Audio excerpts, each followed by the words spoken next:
I'm in Massachusetts, and I have a lot of friends in the National Guard. One of them's an E8. Actually, a couple of them are E7s.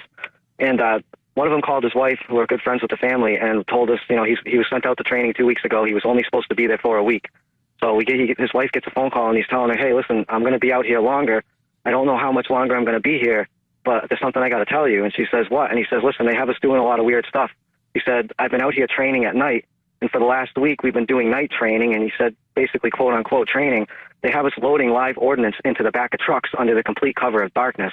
They're not allowed to use any flashlights.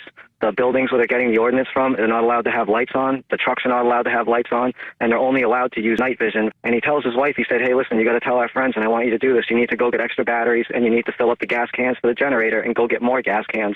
He said, there's a lot of rumors floating around. I don't know what's going to happen. Now, I have other friends in there, so I wanted to confirm this. So I asked one of my other buddies to give a call and ask what's going on. I said, hey, you in training?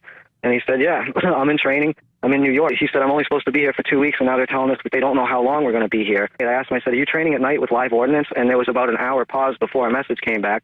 And he said, how the bleep do you know that? And he doesn't know I'm talking to the other one. I guess the most creepy thing he was saying is that they're loading truck after truck with live ordnance under the complete cover of darkness. And he told me that in his 15 years of service, he's never done any type of training like this. And they've never sent him to New York to do this. Usually when the Massachusetts National Guard does their training, they go down to the Bourne base, which is on the Cape, or they go to Fort Devens.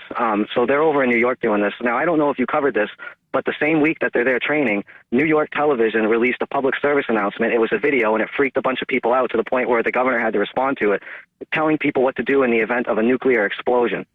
So it just seems to me like things are really getting serious over here, enough where people that are 15, 20 years in are freaked out by what's going on and calling their wives, telling them to go buy extra batteries, go get extra food, go fill up the gas cans for the generator, tell our friends to do this.